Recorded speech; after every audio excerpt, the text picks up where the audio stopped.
నమస్కారం. ఈరోజుటి కథ మనసున మనసే ఎపిసోడ్ నంబర్ 1. ఓ సాగర తీరాన సాయం సంధ్యవేళ సూర్యుని కిరణాలు కాంతిని తగ్గించుకుంటూ అస్తమిస్తూ వెచ్చని కాలులు తీరం దాటి పయనిస్తున్నాయి. తీరానికి కాస్త దూరంలో పిల్లలు ఇసుక గూళ్ళు కట్టుకుంటూ కేరింతలు కొడుతూ తమ ప్రపంచంలో మునిగిపోయారు. పెద్దలు కొంతమంది తమ పిల్లల అల్లరి చూస్తూ మురిసిపోతున్నారు. ఇంకొంతమంది మాటలతో కాలం గడుపుతున్నారు. ప్రేమికులు ఒకరి చేతులు ఒకరు అపురూపంగా పట్టుకొని నడుస్తున్నారు. తీరం వారి పాదాలని తడుముతూ వెళుతుండగా కళ్ళ భాషతో చెప్పాలనిపించిన మనోభావాలను వెళ్ళపుచ్చుకుంటున్నారు. ఇంత సందడిగా ఉన్న వాతావరణంలో తనకి ఏమీ పట్టనట్లు తీరానికి దగ్గరగా నిలబడి ఉంది ఒక యువతి. తన ముఖంలో ఎటువంటి భావాలు ప్రదర్శించకుండా సముద్రం వైపు దృష్టి సారించింది. కళ్ళల్లో ఆగని ఉప్పు నీటి కన్నీరు ముఖం నుండి కిందకు ఇసుకలోకి జారేలోపే సముద్రం తనలో కలుపుకుంటోంది. ఉలుకు పలుకు లేకుండా అలాగే నిలబడింది. కెరటాలు ఆమె మనసులోని అలజడికి అనుగుణంగా ఎగిసి ఆమెను చేరాయి. అయినా స్తబ్దురాలిగా నిలబడింది. అతనికి నా పరిస్థితి ఎలా అర్థమయ్యేలా చెప్పను? చెబితే అర్థం చేసుకోగలడా? అతని మనసులోని ప్రేమ అంత బాధని దిగమింగేలా చేసి ఒప్పుకునేలా చేయగలదా? చెబితే ఏమైపోతాడో, చెప్పకపోతే ఇంకా ఎలా ఆలోచిస్తాడో, ఏమి నిర్ణయం తీసుకుంటాడు అని ఆలోచించగా ఆమె మనసులో సుడిగుండాలు ఏర్పడ్డాయి. పౌర్ణమి రోజు కావడంతో అలలు పోటెత్తాయి. తీరం దగ్గర ఉన్నవారు ఆమెను వెనక్కి రమ్మని హెచ్చరిస్తూ కేకలు పెట్టారు. అయినా ఎవరి అలుపులు పిలుపులు ఆమె బుర్రని చేరలేకపోయాయి. ఓ అల దూరంలో పోటెత్తింది. కొంతమంది అరుస్తూ తీరం నుండి పరుగు అందుకున్నారు. మరికొంతమంది అప్రమత్తంగా వెనుతిరిగి కంగారుగా ఇంటి పాట పట్టారు. ఒకరు ఈ అమ్మాయిని చూసి అల పోటెత్తింది, వచ్చేయ్, మంచిది కాదు, ఏ క్షణాన అయినా నిన్ను లాక్కుని పోతుంది అంటూ కేకలు పెట్టి పరుగందుకున్నారు. సంద్రమా, నీలో నన్ను కలుపుకొని నాలోని రహస్యం నీలో దాచుకో, నా గుండె ఈ బరువుని మోయలేకపోతున్నది అంటూ కదలకుండా అలానే నిలబడింది. అక్కడ ఉన్న పెద్దవారు కొందరు జరగబోయేది చూసి ఏమి బాధ అనుభవిస్తోందో అని అనుకుంటూ కళ్ళు మూసుకున్నారు. ఆమెడ దూరంలో ఉన్న ఒకతను ఆపదని కనిపెట్టి సహాయక బృందం గజ ఈతగాడు లౌడ్ స్పీకర్లో గట్టిగా అరుస్తూ నడుముకు తాడు కట్టుకుంటూ వెనక్కి రమ్మని హెచ్చరించాడు. కష్టపడి పరుగులు తీస్తూ ఆమెను చేరే ప్రయత్నం చేయబోయాడు. సరిగ్గా అదే సమయానికి ఒక అబ్బాయి ఆమెకి మరియు రాబోతున్న అలకు ఎదురుగా నిలబడి ఒక్క క్షణం చూసి ఆమెను చొరవగా ఎత్తుకొని తడబడుతున్న అడుగులతో తీరం నుండి దూరంగా తీసుకెళ్ళబోయాడు. అప్పుడే అలా తీరాన్ని సమీపించి ఇంకా ముందుకు సాగుతూ ఉండింది. అబ్బాయి కాళ్ళ కింద ఇసుక జారడం మొదలైంది. అయినా సరే పట్టుదలతో ముందుకు సాగాడు. ఆ అల అబ్బాయిని తాకగా అదుపు తప్పి అమ్మాయితో కలిసి కింద పడిపోయాడు. గజ ఈతగాడు సమయానికి వారి ఇద్దరి చేతులు అందుకొని లేపే ప్రయత్నం చేశాడు.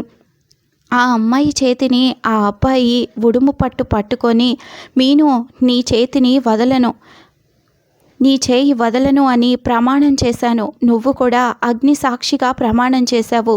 ఇప్పుడు కనుక నువ్వు చేయి వదిలేసి సముద్రంలో కలవాలని అనుకుంటే నీ చావులో కూడా తోడై వస్తాను, ఆలోచించుకో అంటూ బిగ్గరగా అరిచాడు. కన్నీరు మున్నీరుగా ఏడుస్తూ సాగర్ అలా అనకు ప్లీజ్ అంటూ ఆమె కూడా సహకరించింది. మొత్తానికి అల విరిగి తీరాన్ని విడిచి సముద్రం కోసం వెనుతిరిగింది. అందరూ ఊపిరి పీల్చుకొని వీరికి వేసి కళ్ళు టపటపలాడిస్తూ చూడసాగారు. వారితో నిలబడిన ఒక ఆవిడ బయటకు వచ్చి పిచ్చి పట్టిందా, పదండి అంటూ సాగర్ మీనుల చేతులు పట్టుకొని లాక్కు వెళ్ళింది. వారిళ్ళతో నిలబడిన ఒక ఆవిడ బయటకొచ్చి, మీను మన ఇంటికి బయలుదేరదాం పదా అంటూ ఆవిడ కోపంగా చూసింది. మీను చేతులు వణకసాగాయి.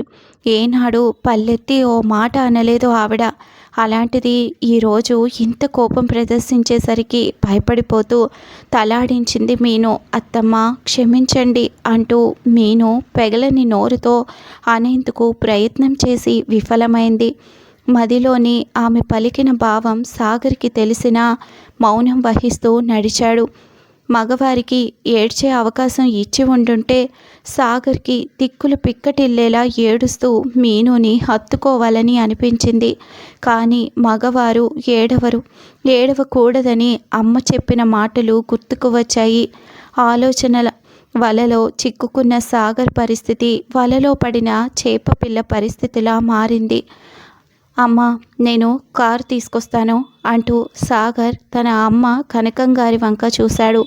ఆవిడ తలాడిస్తూ వెళ్ళమని సైగ చేసింది. కారు రోడ్డు మీద రయ్యమంటూ దూసుకుపోతూ ఉంది. కారు డ్రైవింగ్ సీటులో కూర్చున్న సాగర్ మనసులో ఎన్నో ఆలోచనలు. వెనుక కూర్చున్న వాళ్ళ అమ్మ భుజం తట్టి ధైర్యం చెప్పింది. సాగర్ పక్కనే కూర్చున్న మీనుని అప్పుడప్పుడు చూస్తూ బండి నడుపుతూ 4 ఏళ్ల క్రితం విషయాలు తలుచుకుంటూ ఉన్నాడు. మీను కూడా సాగర్ వైపు చాటుగా చూస్తూ గతం తవ్వుకుంది.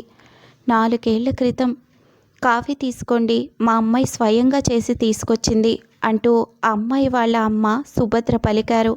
మా అమ్మాయి పేరు మీనాక్షి, బీఎస్సీ కంప్యూటర్ సైన్స్ చదివింది. ఈ కాలం అమ్మాయి అయినా మా అమ్మాయికి వంట వార్పు అన్నీ నేర్పించామండి. మీకు ఏ ఇబ్బంది రాదు, మీ ఇంటికి చెడ్డ పేరు రానివ్వదు. కట్న కానుకల విషయానికి వస్తే మా దగ్గర ఉన్న కొంత పొలం అబ్బాయికి రాసిస్తాం. అలాగే ఇంకేమైనా కోరికలుంటే చెప్పండి, తీర్చేస్తాం అంటూ వాళ్ళ నాన్న చంద్రం గారు నిక్కచ్చిగా పలికారు. అన్నయ్య, వదిన, మాకు మీ అమ్మాయిని మా ఇంటికి కట్టుబట్టలతో పంపినా పర్వాలేదు. డబ్బు మేము చూడనిదా చెప్పండి. మాకు అమ్మాయి గుణం కావాలి అంతే. ఇక కట్నాలు కానుకలు అబ్బాయికి కాదు, మీ అమ్మాయికి ఇవ్వండి. అది పెళ్ళయ్యే వరకే. తర్వాత అమ్మాయి కోరికలు అన్నీ మేమే తీరుస్తాము. ఏమ్మా పుత్తడి బొమ్మ అంటూ కనకం మీనుని చూస్తూ మురిసిపోయింది. సాగర్ మీను వంకే చూస్తూ ఆమె రూపాన్ని మనసారా మదిలో నింపుకున్నాడు. తను చేసిన కాఫీ రుచి అమ్మ చేతి కాఫీ రుచిలా అనిపించడంతో సంబరపడిపోతూ నవ్వుకున్నాడు. కనకం గారికి విషయం అర్థమయ్యి అమ్మాయి అభిప్రాయం తెలుసుకుంటే ఇక ముహూర్తాలు పెట్టుకోవడమే తరువాయి అంటూ ఆనందించారు. అబ్బాయికి అంగీకారం అయితే ఇక అమ్మాయిని ఏమీ అడగక్కర్లేదండి. మా అమ్మాయి నిప్పు, మేము ఎంత చెబితే అంతే, మా మాట జవదాటదు అంటూ సుభద్ర బల్లగుద్ది చెప్పారు. కనకం గారు ఒక మారు మీనాక్షి వైపు చూసి, అమ్మాయితో నేను మాట్లాడాలి, అప్పుడే నిర్ణయం తీసుకుంటాను అంటూ లేచి నిలబడ్డారు. అంతే, సుభద్ర గారి గుండెల్లో గుబులు పుట్టింది. ఏమీ అనలేక తలాడిస్తూ సమ్మతించారు. మీనాక్షిని గదిలోకి తీసుకువెళ్ళిన కనకం గారు, పెళ్ళి అనగానే ఏ ఆడపిల్లకైనా కంగారు ఉండడం సహజం.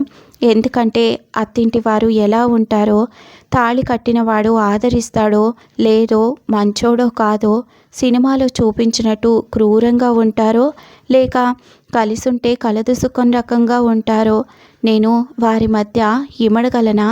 నేను ఈ బాధ్యతలు సక్రమంగా నిర్వహించగలనా? లేక అసలు నేను ఈ పెళ్ళికి సిద్ధమేనా? ఇలా ఎన్నో ప్రశ్నలు మన చుట్టూ తిరుగుతూ మనకి బుర్ర తోచనీయకుండా చేస్తాయి. నాకు నీ పరిస్థితి క్షుణ్ణంగా తెలుసు మీను. ఎందుకంటే నేను కూడా ఒకప్పుడు నీలాగే ఉండేదాన్ని, నీలాగే ఆలోచించేదాన్ని. ఆడపిల్లకి ఆ మాత్రం ఆలోచనలు ఉండడం సహజం. నీకు కాస్త సమయం కావాలనిపిస్తే తీసుకో మీను. బాగా ఆలోచించి నిర్ణయం తీసుకోవాలి. ఎందుకంటే పెళ్ళి అనేది 2 జీవితాలను ముడివేసే బంధం. చాలా ఆచితూచి అడుగు వెయ్యాలి. అడుగు ముందుకు వేశాక వెనకడుగు వేయడం చాలా కష్టం. 2 జీవితాలు ఆధారపడి ఉంటాయి అంటూ సౌమ్యంగా చెప్పి తల నిమిరి, పెళ్ళయ్యాక ఇలానే ఉంటానా అని మనసులో ఆలోచనలు పెట్టుకోకు. నేను పెళ్ళికి ముందు ఒక రకం, పెళ్ళయ్యాక ఒక రకంగా ఉండను. మా వాడు కూడా అంతే. మాకు దాచుకొని వెనుక మాట్లాడటాలు రావు మీను. ఉన్నది ఉన్నట్టు కుండబద్దలు కొట్టినట్లు మాట్లాడతాము. నువ్వు మా వాడిని చూసావా? నీకు నిజంగానే నచ్చాడా? కంగారు పడకు. మనసులో ఏదున్నా నాకు చెప్పచ్చు అని సున్నితంగా కనకం గారు అడిగారు. మీను కన్నీరు కారుస్తూ, నాకు ఇష్టమే అండి. మీలాంటి అత్తగారు దొరకడం నా అదృష్టం అంటూ కాళ్ళకి నమస్కారం చేసింది. ఆవిడ వెంటనే పైకి లేపి, అమ్మా, నేను నీకు అమ్మ తరువాత అమ్మని కాబట్టి అత్తమ్మ అని పిలువు. అలానే కాళ్ళకి నమస్కారం చేయటం కాకుండా నాకు ఒక హగ్ ఇవ్వు, ఆత్మీయత పెరుగుతుంది అంటూ కళ్ళెగరేసింది. మీను కళ్ళు పెద్దవి చేసి పకపక నవ్వింది. ఇలా నవ్వుతూ ఉండు, బాగుంటావు, వెళదామా అంటూ కనకం గారు అడిగారు. మీను తలాడిస్తూ ఆవిడ వెనుక బయటకు అడుగులు వేసింది. సుభద్ర ఇంకా చంద్రం గారు కంగారు పడుతూ చేతులు పిసుక్కుంటూ కనిపించారు. ఆ అమ్మాయికి ఇష్టం అని చెప్పింది. ఇక ముహూర్తాలు పెట్టేసి పీపీ డుమ్ డుమ్ కానిచ్చేద్దాం అంటూ ఆర్భాటంగా చెప్పారు కనకం గారు. అప్పుడే వచ్చిన సాగర్ నాన్నగారైన హరితో పెళ్లి మాటలు మాట్లాడుతూ కూర్చున్నారు. సాగర్ మీనుని చూస్తూ ఊహల్లో తేలిపోయాడు. ఆనందంతో ఉబ్బి తప్పిపైపోయాడు. తనని మొదటిసారి చూసిన క్షణాలు మదిలో మెదిలాయి. అది హోలీ పండుగ నాడు. ఒక వీధిలో రంగులు కంటికి ఇంపుగా కనిపిస్తూ గాలిలోకి ఎగిరాయి. అందరూ హోలీ సంబరాలు అంగరంగ వైభవంగా జరుపుకుంటున్నారు. మీనాక్షి క్లాసు ముగించుకొని తన ఇంటికి వెళ్లే మార్గమైన ఈ వీధిలో అడుగు మోపింది. ఏదో పరధ్యానంలో నడుస్తున్న మీనాక్షి చెంపని గులాబీ రంగు పలకరించింది. మీనాక్షి కోపంగా రంగు వేసిన వారిని చూసి, ఏంటిది అంటూ ప్రశ్నించింది. క్షమించండి, నా చెల్లికి రంగు పూస్తుంటే మీరు మధ్యలో వచ్చారు అంటూ ఓ 5 అడుగుల 10 అంగుళాలు ఉన్న అబ్బాయి జాలిగా ముఖం పెట్టి చెవులు ముద్దుగా పట్టుకొని అన్నాడు. మీనాక్షి, కాస్త చూసి ఆడుకోండి అంటూ వెళ్ళిపోయింది. అన్ని రంగులు కలబోసిన అతని మొహంలో నవ్వు అందంగా విరబూసింది. క్షమించు సాగర్ అన్నయ్య, ఆ అమ్మాయి దగ్గర బుక్ చేసేసాను. ఇద్దరం ఒకే దుస్తులు వేసుకున్నామని కన్ఫ్యూజ్ అయినట్టున్నావు అంటూ బాబాయ్ కూతురు సిరి బాధపడింది. సాగర్ మాత్రం ఉలుకు పలుకు లేకుండా హరివిల్లును తలపించే ఆ రంగుల హంగుల మధ్య నిరాడంబరంగా నిర్మలంగా శ్వేతవర్ణం దుస్తులు దాల్చి చెవికి నెమలి జుంకీలు పెట్టుకొని చేతికున్న గాజుల సవ్వడితో అందెల చరితో ముందుకు సాగుతున్న మీనాక్షిని చూస్తూ పరవశించిపోయాడు. ఆమె పొడుగు జడని చూస్తూ నవ్వుకున్నాడు. అన్నయ్య, ఎక్కడ ఆలోచిస్తున్నావు? వెళదాం రా. ఎక్కువసేపు ఇలానే ఉంటే రంగులు ముఖానికి అలానే ఉండిపోతాయి. ముఖం బాగా తెవమాల్సి వస్తుంది. ఆలోచించుకో అని సిరి లాక్కెళ్ళింది. సాగర్ ముఖాన రంగు తీసేసిన మనసులో నిండిన ప్రేమ రంగు చెలి రూపు తీసేయలేకపోయాడు. అన్నయ్య, పడిపోయావా? వదిన బాగుంది అంటూ సిరి ఆట పట్టించింది.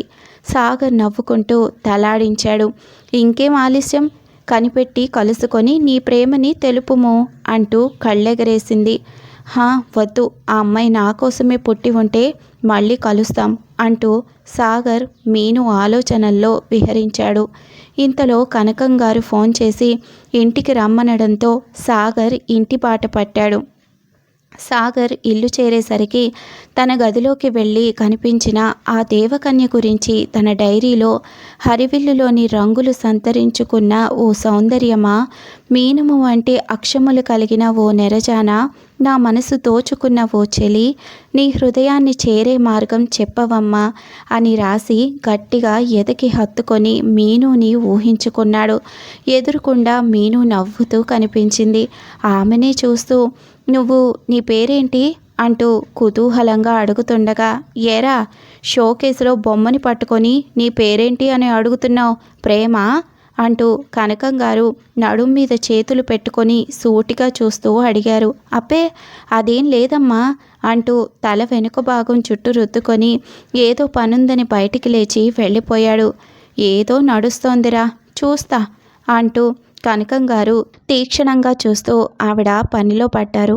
మరుసటి రోజు బాబాయ్ వాళ్ళ ఇంటికి వెళ్ళేందుకు అంటూ వంక పెట్టుకొని మరీ వెళతాడు సాగర్. కానీ తన మది తోచిన ఆ అమ్మాయి ఎక్కడా కనిపించదు. నిరాశగా హెల్మెట్ పెట్టుకొని బైక్ స్టార్ట్ చేస్తుండగా ఒకరు అతని మీద వచ్చి పడ్డారు. ఎవరా అని తిరిగి చూసినా అతని మొహం వెలిగిపోయింది. ఆమెను తనివి తీరా చూస్తూ మురిసిపోతుండగా కాపాడండి ప్లీజ్ అంటూ దీనంగా అడిగింది మీను. సాగర్ ఏమైంది అని అడగగా అక్కడ అంటూ ఆయాసపడింది. ఎవరైనా వెంటపడ్డారా అంటూ ఆవేశంగా అడగగా తలాడిస్తూ చూపుడు వేలు చూపించింది. సాగర్ ఆ వెంటపడింది ఎవరో తెలుసుకోగానే మతిపోయింది. మేడం, అది ఓ చిన్న బుజ్జి కుక్కపిల్ల, అదేం మిమ్మల్ని చేయలేదు, కానీ మీరు వెళ్ళండి అంటూ నవ్వేశాడు. అది ఎలా అండి? అది నా వంకే పళ్ళు చూపిస్తుంది, కరిస్తే 21 ఇంజెక్షన్లు, నాకు భయం అండి అంటూ కళ్ళు పెద్ద పెద్దవి చేసింది. దెబ్బకి ఆ కళ్ళల్లో చిక్కుకున్న సాగర్ ఒక్క నిమిషం బైక్ బ్యాలెన్స్ కోల్పోయి ఆమెపై పడిపోతూ ఆఖరి నిమిషంలో నిటారుగా నిలబడి సారీ చెప్పాడు. మీకు కూడా భయమేసింది చూసారా అంటూ ఏడుపు ముఖం పెట్టింది. ఆమెను పక్కకి కాస్త జరగమని బైక్ స్టాండ్ వేసి సాగర్ కుక్కపిల్లకి మీనుకి మధ్య అడ్డంగా నిలబడి ఇప్పుడు ఓకేనా, మీరు వెళ్ళండి అంటూ హెల్మెట్ తీయకుండానే అన్నాడు. మీను ధన్యవాదాలు తెలుపుతూ గబగబా నడుచుకుంటూ వెళ్ళిపోయింది. కాకపోతే కంగారులో తన కాలేజీ ఐడి కార్డు కింద పడేసుకుంది. అది చూసి తీసుకున్న సాగర్ ఆమెను పిలిచేలోపు కనుమరుగయ్యింది. ఏంట్రా అన్నాయ్, ఏంటి సంగతి, మళ్ళీ నీ మిస్ అయ్యిందా అంటూ సిరి ఇంటి గుమ్మం దగ్గర నిలబడి కేక పెట్టింది. సాగర్ హెల్మెట్ తీసి బండి సరిగ్గా ఉందో లేదో చూశాడు. సాగర్ చేతిలో ఐడి కార్డు గమనించి చెంగున ఎగురుకుంటూ వచ్చి దాన్ని చటుక్కున లాక్కుంది. పేరు Meenakshi, BSc final year, Srinivasa degree college. రే అన్నయ్య, ఇది మా ఫ్రెండ్ చదివే కాలేజీరా అంటూ సిరి గంతులేసింది. ఇక మరొక ఎపిసోడ్ తెలుసుకోవడానికి మా ఈ ఛానల్ని తప్పకుండా సబ్స్క్రైబ్ చేసుకోండి. పార్ట్ 2 రేపు తప్పకుండా పోస్ట్ చేస్తాను.